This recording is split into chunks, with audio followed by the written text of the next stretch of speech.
एक नवविवाहित जोड़े ने कंपनी में अपनी आखिरी शिफ्ट पूरी की। ऊंचाई पर स्थित विशाल चित्र खिड़की ने भी दृश्यों को असामान्य रूप से खुला बना दिया।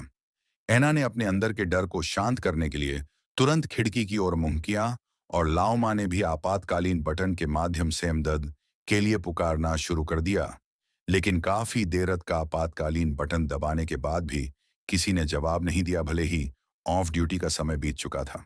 कंपनी को ड्यूटी पर सुरक्षा गार्ड रखने चाहिए थे, लेकिन चिंतित लोगों के पास इसके बारे में सोचने का समय नहीं था और उन्होंने तुरंत पैसे निकाल लिए। फोन पुलिस को बुलाने वाला था, लेकिन तभी उन्हें एहसास हुआ कि फोन पर कोई सिग्नल नहीं था क्योंकि वे ऊंचाई पर थे। उन्होंने देखा कि लिफ्ट में निगरानी थी और वे कुछ नहीं कर सकते थे। वे तीनों यहां केवल इस उम्मीद में टिके हुए थे कि कोई उन्हें ढूंढ लेगा और उन्हें बचा लेगा। अपनी पत्नी की घबराहट को दूर करने के लिए लेईजी ने मजाक में कहा कि इंटरनेट पर एक लड़का था जो 40 घंटे से अधिक समय से लिफ्ट में फंसा हुआ था। मैंने भी अपना मोबाइल फोन निकाला और लाओ माँ की इनकल करना चाहता था। ये सुनने के बाद मुझे दिलचस्पी हुई और मैंने तुरंत भाग लेने का इरादा व्यक्त किया। तीसरी कार्रवाई कर मचारी जिम्मेदारियों का पालन करना है या ना रुकी और अकाउंटेंट के पास पहुंची। देखने के लिए धन्यवाद कुछ हैं, लेकिन वह नहीं जानती थी कि कुछ बातें लापरवाही से नहीं कही जानी चाहिए। 2 घंटे बाद भी बचाव की कोई खबर नहीं आई। यूनिट में एक महिला काम करती है। झांग एयरसुई ने तुरंत इसे देखा। उम्मीद थी कि वह अपने हाथ में घूंघट लहराएगा और जोर से चिल्लाएगा। उम्मीद है कि दूसरे पक्ष को एहसास होगा कि इमारत और इमारत के बीच की दूरी बहुत दूर थी। इसके अलावा बीच में ग्लास साउंड इंसुलेशन था। यह आशा आखिरकार खत्म हो गई। लियू यू बहुत उत्साहित था और यूबी लक्षण फिर से उभर आए।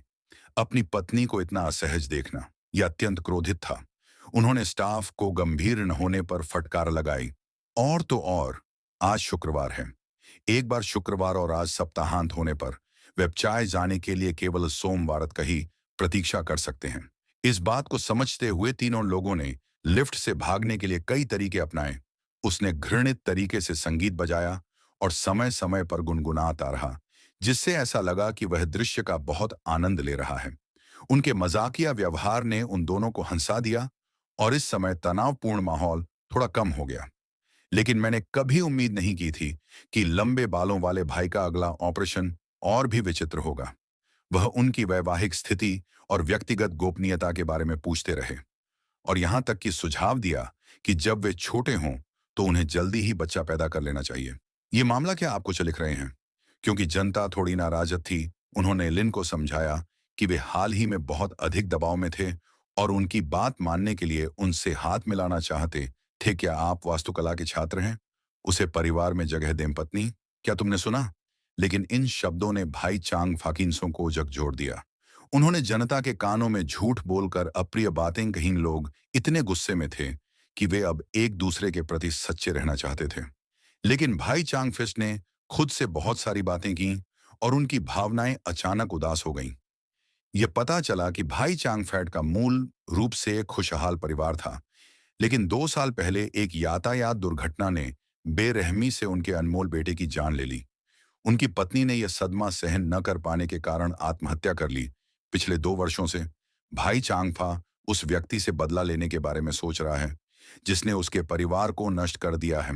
लेकिन जब दूसरा व्यक्ति सचमुच उसके सामने आया तो उसने अल पाया कि किसी को चोट पहुंचाना आसान नहीं है। मुझे बिल्कुल समझ नहीं आता। मैंने सोचा कि लंबे बालों वाला भाई बहुत दुखी था और उसने अपनी तुलना खुद से की। फिलहाल जनता ने उनके बारे में ज्यादा नहीं सोचा। उसने चुपचाप दूसरे व्यक्ति को सांत्वना दी और उसे धक्का दिया, लेकिन वे निराशाजनक माहौल बर्दाश्त नहीं कर सके। आज उन दोनों के लिए सबसे खुशी का दिन माना जा रहा था। अब न सिर्फ उन्हें लिफ्ट में झांका गया, बल्कि उन्होंने एक विक्षिप्त व्यक्ति को मनोवैज्ञानिक परामर्श भी दिया। इतने बड़े अंतर के कारण उनके लिए इसे स्वीकार करना कठिन हो गया। उन्होंने नहीं पता था कि अपमानजनक व्यवहार उन दोनों के लिए अकल्पनीय आपदा लाएगा। जाओ जाओ बेबी, तुम्हारे पास अभी भी मौका नहीं है। वह बिना किसी पछतावे के लिफ्ट का स्विच दबाता रहा। उन्होंने कहा कि अब जो कुछ भी हुआ वह उनका ही काम है। उस काम का सदुन दोनों को यहां फंसाना था। फिर चांगफा ने अपना मोबाइल फोन निकाला और स्क्रीन पर 60वीं मंजिल का निशान दिखा। जैसे ही उसने बटन दबाया, लिफ्ट तेजी से नीचे उतरने लगी। क्योंकि हमें पैसे की जरूरत है, मुझे लगा कि भाई चांगमाओ ने पैसे के कारण ऐसा किया है। दूसरे गठबंधन ने यात्रा निधि का इस्तेमाल दूसरे पक्ष से उन्हें जाने देने के लिए कहने के लिए किया।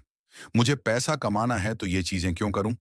ये सुनने के बाद भाई चांगफा ने लिफ्ट बंद कर दी और अंत में अपने शरीर से खंजर निकाला। ऐसा करने का कारण वास्तव में बहुत सरल था। वह था एयरसुई से बदला लेना। लेकिन दा जुआंग वास्तव में भ्रमित था। उनकी पत्नी भाई चांगफा के परिवार से कभी नहीं मिली थी। वह यह नहीं सोच सका कि उसने दूसरे पक्ष को कहाँ नाराज किया है। उन्होंने सिर्फ परिणाम समझाया, लेकिन भाई चांगफा ने मौके पर ही उन्हें नियंत्रित कर लिया।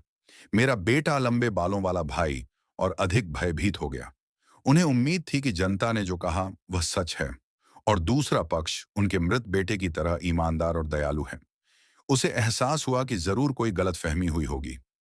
वोक्सवैगन एलायंस ने कहा कि वह जनता की मदद कर सकता है। उन्होंने यह भी दोहराया कि जनता के चाचा स्थानीय पुलिस स्टेशन के निदेशक हैं। उनका मानना था कि तब्बत कसली कातिल पकड़ लिया जाएगा। ये शब्द लंबे बालों वाले भाई को छूते हुए प्रतीत हो रहे थे। उसने खंजर हटा दिया और उन दोनों से सचमुच मां फुई मांगीडबिंगा अपने खुद कीच ईजें अच्छी दिशा में आगे बढ़ती दिख रही हैं। लंबे बालों वाले भाई ने अपना मोबाइल फोन निकाला और लैंडिंग बटन दबाया। जब वे तीसरी मंजिल पर पहुंचे तो वह अचानक फिर से रुक गया। दोनों के समझने से ही लंबे बालों वाला आदमी अचानक आछुई पर हमला कर देता है। दोनों उसे रोकने के लिए आगे बढ़ते हैं, लेकिन वे उसकी ताकत के सामने टिक नहीं पाते। कुछ ही वार में वह उन्हें जमीन पर गिरा देता है। शायद अब भी वे सच छिपा रहे हैं, इसलिए लंबे बालों वाले आदमी ने सच्चाई बताई। 2 साल पहले 25 मई को उसके बच्चे को तेज सर्दी हो गई थी। उस दिन भारी बारिश हो रही थी, इसलिए वह अपने बेटे को वहीं छोड़कर कार लेने चला गया। लेकिन उसका छोटा बेटा चुपके चुपके उसके पीछे आ गया और दुर्भाग्य से सड़क दुर्घटना का शिकार हो गया। अगर उस समय किसी ने मदद की होती तो शायद उसका प्यारा बेटा बच सकता था। 2 साल की जांच के बाद उन्हें पता चला कि उस समय का ड्राइवर शायद सामने खड़े यही 2 लोग थे। लेकिन उस आदमी के दिमाग में इस बात की कोई याद नहीं थी। उसे बस इतना याद था कि उस रात वह पीटर्सबर्ग के एक बार में गया था। उसने बहुत ज्यादा शराब पी ली थी और ड्राइवर ही उसे घर छोड़कर आया था।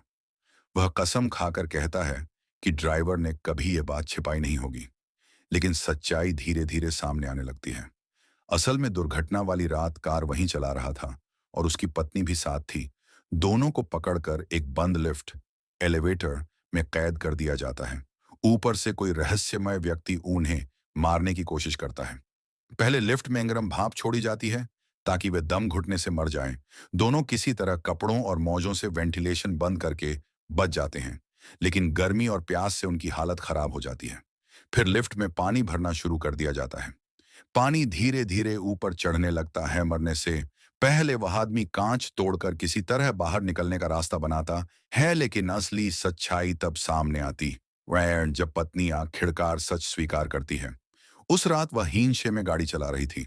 उसने सोचा था कि घर पास है इसलिए खुद ही कार चला लेगी, लेकिन रास्ते में ही उससे दुर्घटना हो गई। वह डर गई और जेल जाने के डर से मौके से भाग गई। वह रोते हुए कहती है, मैं बुरी इंसान नहीं हूं, मैं बस डर गई थी। आखिर में पता चलता है कि जिस रहस्यमय व्यक्ति ने यह सब किया वह उस मरे हुए बच्चे की मां थी।